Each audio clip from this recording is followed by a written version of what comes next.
Herkese merhaba, ben Gökhan. Beni takip edenler bilirler. Bir adet muhabbet kuşu, bir adet de tavşan besliyordum.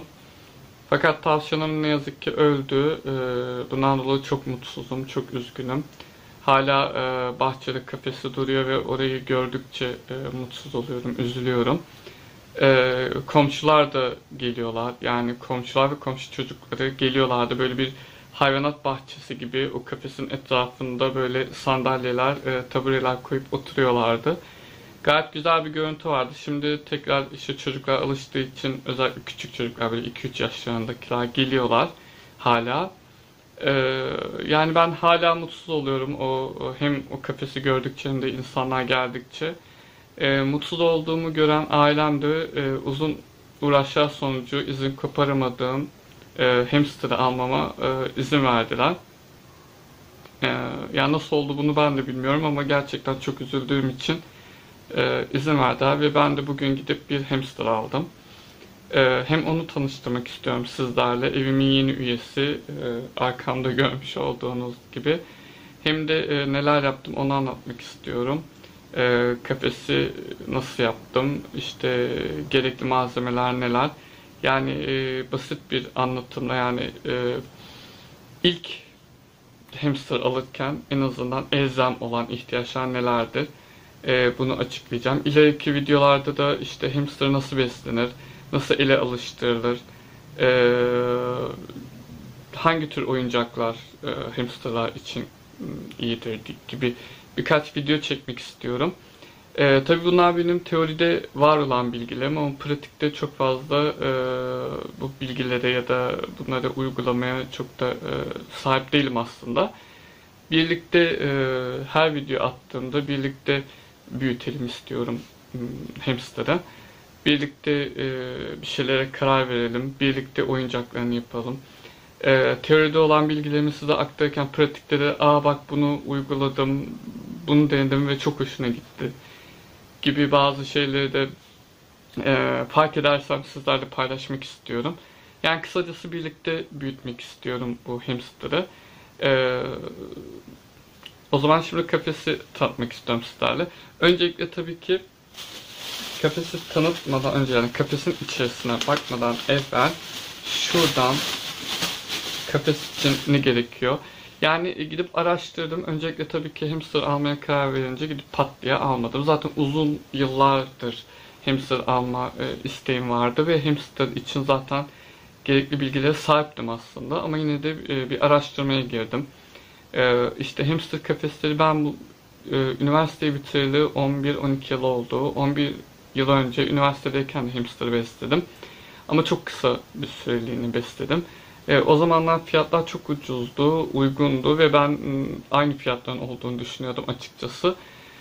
Fiyatlar uçmuş. Yani gerçekten şu kadar bir kafes, 40-45 lira. Sadece kafesten bahsediyorum. Ve çok küçük kafes. Ben tabii ilerleyen bölümlerde size hamsterlar hakkında, işte hamster çeşitleri ve ırkları hakkında da bilgi vereceğim ama şu anda şu kadarını söyleyeyim. Gonzales ırkı bir ırk var. Bilenler bilirler. Ben onu istedim aslında. Gonzales bulmak istedim ama bulamadım. O yüzden şu anda benim hamsterım Suriye hamsterı. Ama bebek, daha küçük. O yüzden birlikte büyütelim istiyorum demiştim zaten. İlk, bu arada kafesten bahsediyordum. O yüzden ona tabii ben Gonzales alacağım niyetiyle önceden hamster'ı almadan önce yerini belirledim.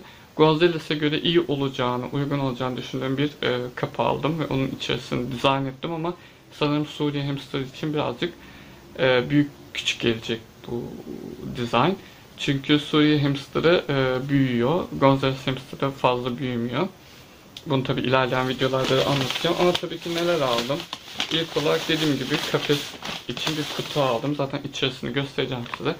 Daha sonra talaş gerekiyor tabanı için. Çünkü hamsterlar gizlenmeyi seven hayvanlar. Bu arada tabii ilk hamster alırken aslında kaliteye değil de daha çok maddiyata baktım açıkça söylemek gerekirse. Yani en uygun fiyatla ne yapabilirim gibilerinden. İlerleyen bölümlerde de yani videolarda da göreceksiniz ki ben beslediğim hayvanlara en güzelini, en kalitesini, yani kendime yapmadığım bütün güzellikleri, bütün markaları aslında hayvanlarıma alıyorum. Ama tabii ki bu zamanla oluyor. İşte bir ay kaliteli yemler başlıyorum ve sürekli kaliteli yemlere gidiyorum. Bir ay işte kaliteli vitaminler, kaliteli mineraller gibi, ama şu anda ilk hayvan aldığınızda her şeyi alacağınız için kafesti, işte oyuncaktı, talaştı, işte hayvanın kendisi zaten belirli şeyler aldığım için, o yüzden en uygun olanı almaya çalıştım. Onun için tavşan ve yani daha doğrusu tavşan, hamster, yani kemirgen yemeği aldım, ama işte çok da marka değil aslında. İlerleyen zamanlarda bunun daha iyi markasını alacağım ve size de tabii ki bunu tavsiye edeceğim, ama şu an için içerisini gösterebiliyor muyum? Hemen şöyle bir eğeyim. İçerisi şu şekilde. 7 aslında, ama tabii zamanla hayvanların, her hayvanın karakteri bir olmuyor. Yani neyi sevip neyi sevmediği her hayvanın, yani benim hayvanımı sevdiğini sizin hayvanınız sevmeyebilir. Sizin hayvanınızı sevdiğini benim hayvanım sevmeyebilir. Özellikle hamsterlarda tabii ki damak tadı, yani seçicilik var. O yüzden kuşumda da öyle tabii. Bir muhabbet kuşum her şey yemiyor, her yemi. Yani en kaliteli yemi de denedim ve en ucuz yemi de denedim, ama mesela en kaliteli yemi sevmedi. Bir tane diş taşı aldım. Çünkü hamsterların dişleri uzuyorlar. Yani sürekli bir uzama halinde. Kemirgenlerin genel olarak, tavşanlar da öyle nitekim. Tavşanlar hakkında da bilgi vereceğim, kuşlar hakkında da bilgi vereceğim, ama kemirgenlerin dişleri sürekli uzuyorlar. Uzadığı için de onlar bir süre sonra diş yapısından dolayı, eğer dişlerini bir şeyle kemirip onu törpülemezse, tırnaklarımız gibi düşünün. Tırnaklarımızı kesmediğimiz zaman ne oluyor? Çok fazla uzadığını düşünün. Bir şey tutamazsınız, bir şey alamazsınız. Herhangi bir temizlik yapamazsınız mesela. Dişleri uzayan bir kemirgende yemek yiyemez hale geliyor. Hatta alt dudağına, yani damağına doğru, yukarıdan aşağı doğru indiğinde damağını kesiyor ve yemek yiyemiyor. O yüzden diş taşı, yanlış bilmiyorsam, hem mineral ve kalsiyum açısından hem de dişlerin törpülenmesi açısından önemli. Şu anda yavru olduğu için vermedim. Zaten bugün onun da ilk günü, benim de ilk günüm. Hem o benden korkuyor aslında, hem ben ondan korkuyorum ısıracak diye. Aslında ısırmayacağını biliyorum, ama yine de kendisine rahat da bıraktım. Hem ben neredeyim, ne oluyorum da şu anda.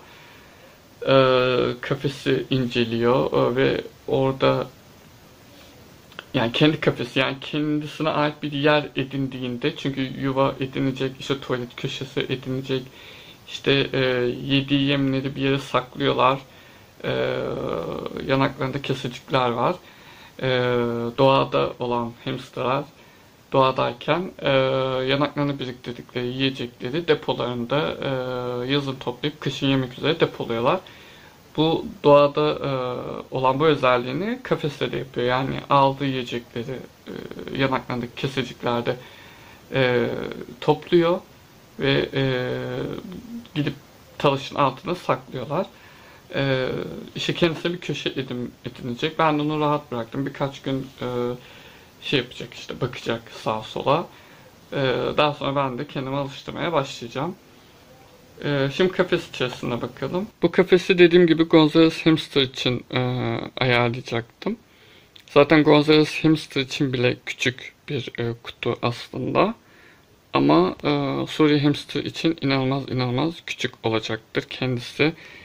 Burada uyumakta. Normalde hamsterlar akşamları uyanırlar, ama bu yavru olduğu için uyumayı tercih ediyor diye düşünüyorum.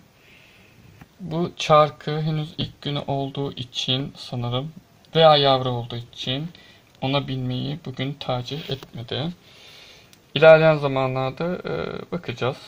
Sizinle paylaşacağım bu bilgileri. Yavrular çarkta dönüyor mu dönmüyor mu ben de bilmiyorum. Bu benim kuşlarımın eski yuvalıkları. Büyük olan yer kuşların girişi için, küçük olan delikte de şu vardı. Hemen bulursam. gösteriyorum size. Bu vardı. Yani şöyle. Bunu bir tünek olarak düşünün. Dikey olarak. Ben bunu yatırdım. Bunu da çıkardım tabii. İçerisine peçete koydum. Yuvalık olarak kullanır diye. Ama şu anda yuvalık olarak kullanmıyor tabii ki ilk gün olduğu için. Şu anda yatmak için burayı tercih etti. Suluğu. Şöyle suluğunu da gösterelim. Poşetlerimiz de yerde. Şuradaki köşeye, yani yemek ve yuvadaki, soluktaki en uzak köşeye tuvaletini yapacağını düşünüyorum. Buraya kedi kumu koyacağım. İlerleyen zamanlarda tabii e, bura olmayabilir. Yani tuvaletini belirlediği yere. Ben orası olur diye düşünüyorum ama tabii ki o kendi dizayn edecek. Ben de ona göre değiştireceğim. Hamsterlar tuvaletlerini belli bir yere yapıyorlar. Belirli bir bölgeye. O yüzden temizlemesi kolay oluyor. Kedi kumu olduğunda hem temizlemesi kolay olacak hem de kum içerisinde temizliyor kendini. Yani hem diliyle temizliyor hem de kum içerisinde dönüyorlar. Yemi içeriğini göstermiştim az önce ama şöyle yaklaştırayım. Aslında bu videoyu çekmeye karar verdiğimde uyanıktı ama şu anda maalesef uyanık değil. Neyse, şimdi kendisi uyurken ben de biraz sohbet edeyim sizinle. Biraz bilgilerimi paylaşayım. Tabii bu tanışma ufak ufak bilgi aktarma videosu olsun. Daha sonra gerçekten bilgilerimi aktaracağım. Ama ufak ufak bilgi aktarırken çarktan bahsedeyim o zaman. Çarktan girelim konuya. Hamsterlar doğada toprak altında yaşayıp uzun tüneller içerisinde yaşıyorlar. İşte depolama alanları, işte tünel altlarında yaşıyorlar. Yani koşturmacı halindeler ve spor yapıyorlar. Ama kafes içerisinde bu hareketle kısıtlandığı için onlara doğalarına uygun olarak çark vermemiz gerekiyor. O çarkla düzenli olarak dönüyorlar. Tabii benimki yavru olduğu için sanırım tüm bebek alemi gibi, bütün canlıların bebekleri gibi sürekli uyumayı tercih ediyor diye düşünüyorum. Çünkü muhabbet kuşumda da böyleydi. Yavruyken ben yavru muhabbet kuşu beslememiştim daha önce. Sürekli büyük beslemiştim. Kendimi alıştırmak için yavru muhabbet kuşu aldığımda olur olmadık yerde uyuyordu. Yani çekyatın üstünde, benim elimde sürekli uyuyordu. Daha sonra büyüdükçe uyku düzeni bizim gibi olmaya başladı. Normal gece uyuyor, gündüz uyanıyor. Şimdi aynı şey hamster için de geçerli olduğunu düşünüyorum. Yavru olduğu için, bebek olduğu için uyuyor şu anda. Umarım hasta değildir. Çünkü aldığımda akşam üzere gittim. Gözlemleyebileceğimi düşündüm. Çünkü akşamlar aktif oldukları için gündüz gittiğinizde bütün hamsterlar uyuyor zaten. Hangisi daha aktif, hangisi daha canlı, hangisi hasta bilemezsiniz. Tabii uzun araştırmalar yaptım. Önce Pet Shop'tan, yani hiçbir canlıyı aslında Pet Shop'tan almak istemiyorum. Çünkü Pet Shop'taki o kafesler hem çok küçük hem de bir arada yaşaması gereken hayvanlar bir arada yaşatılıyor. Örneğin hamsterlar bir arada yaşamazlar. Özellikle Suri hamsterlar bir arada yaşamayı sevmiyorlar ve kavga ediyorlar. Ama koca bir kutu, bu kutunun daha büyüğünü düşünün ve içerisinde 10-15 tane Suri hamster olduğunu düşünün. Zaten hepsi yaralı. Yani muhtemelen kavga etmişler diye düşünüyorum. Bu ve bir tane daha küçük bir akvaryumun içerisinde var. Yani 2 tane. Bundan biraz daha büyük diğeri ve bu vardı. Gözlerini bir türlü açmıyorlar. Gözleri kapalı ama hareketli halindeler. Yani birbirleriyle boğuşuyorlar. Oyun da oynuyor olabilirler ama Suri hamsterlarının bir arada yaşamadığını bilgisinden dolayı onların kavga ettiğini düşündüm ben. Ve üzüldüm de aslında, bu küçük tabii diğerinden. Ve bir de ben erkek istiyorum. Çünkü dişi hamsterlar 4 günde bir çiftleşme, yani kızgınlığa giriyorlar ve erkeği kabul etme dönemleri. O yüzden hani daha asabi olacaklarını düşündüm dişilerin. 4 günde bir asabi olurlar. Yani beni ısırabilirler diye düşündüm. Bu ilk üniversitedeki hamster olayını saymazsak bu ilk hamster beslemem olacağı için daha uysal olmasını istedim aslında. Dediğim gibi Gonzales hamster istiyordum. Onlar daha hareketliler ve biraz daha ısırmaya meyilliler. Hem bulamadığım için hem de hani ilk hamster birazcık daha uysal olsun diye Suriye hamsterlarını aldım. Suriye hamsterları insanlara daha uysal, daha yakın, fazla ısırmıyorlar. Eğitimli tabii ki. Onun dışında ne diyebilirim? Tabii siyah gözlü olmasını istiyordum. Çünkü kırmızı gözlü hamsterlardan birazcık korkuyorum açıkçası. Yani bana korkunç geliyorlar, tatlı gelmiyorlar. Ama bu bana çok tatlı gelmeye başladı. Gözlerini aç, yani böyle yarı açmaya başladı. Gözleri kırmızı aslında.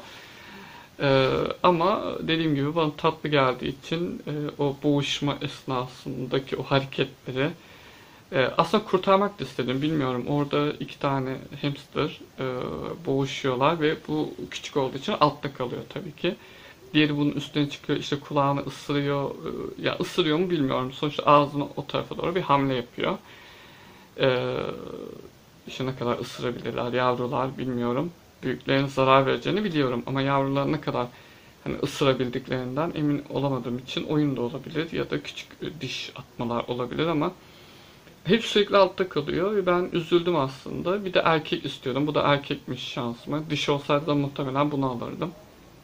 Büyük olanını istemiyorum. Yani hem ne kadar küçük olsa o kadar iyi olur modundayım hem de bu böyle birazcık altta kaldığı için biraz daha aktif olduğu için yani diğer evet üstteydi ama çok da aktif değil. Yani üstüne çıkıyor ve öyle sanki bunun üstüne uyuyor gibi. Dişini atıyor ve sanki bunun üstüne ama bu altta cebelleşiyor ya can havliyle ya da gerçekten hareketli olduğu için bilemiyorum.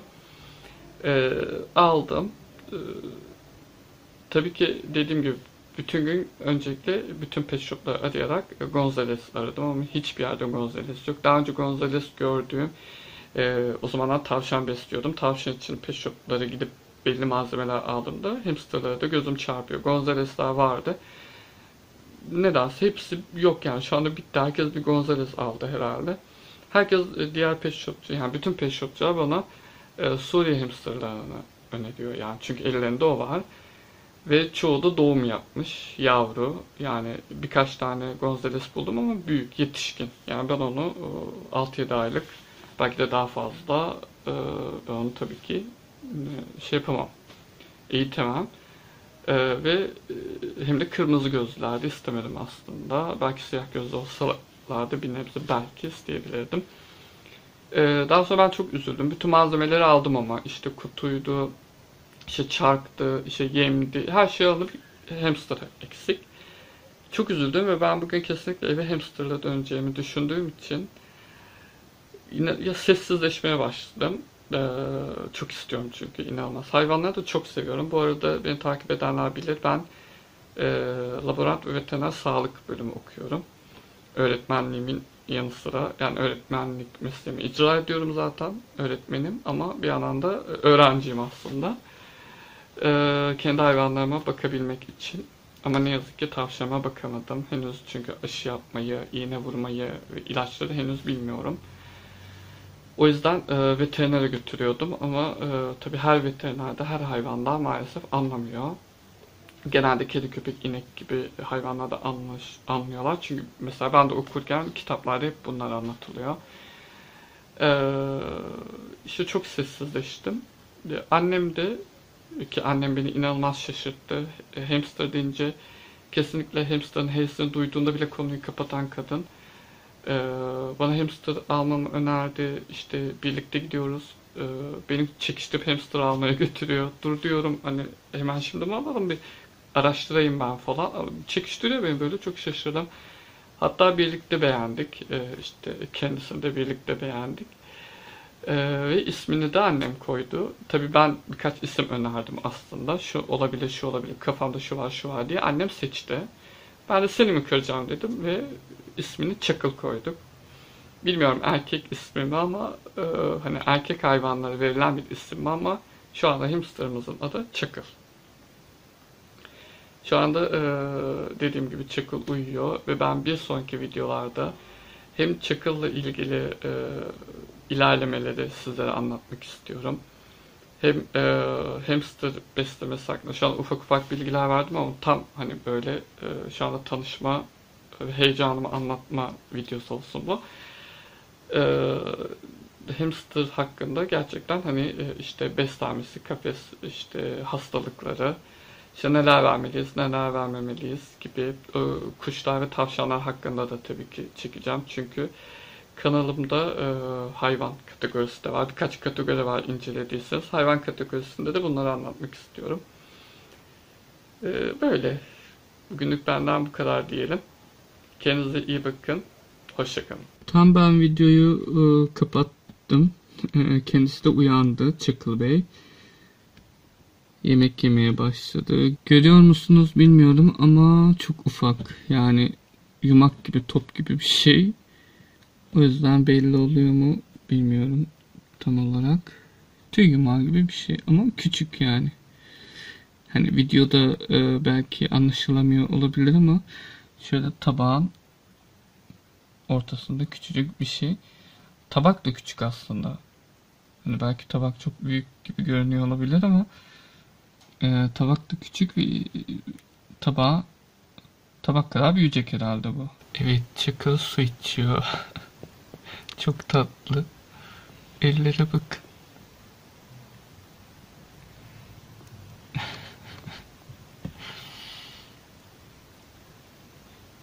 Su içmeye bak.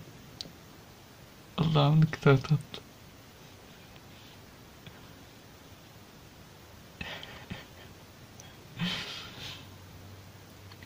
Gözlere bak. Gözler hep böyle. Tam açıldığını görmedim hiç. Oy oy oy ne kadar susamış bu böyle. Sanırım boyu mu yetmiyor acaba? Biraz daha mı indirmeliyim? Çünkü eliyle de suluğu tutuyorlar sanıyorum ki. Belki suluğu biraz daha indirebilirim.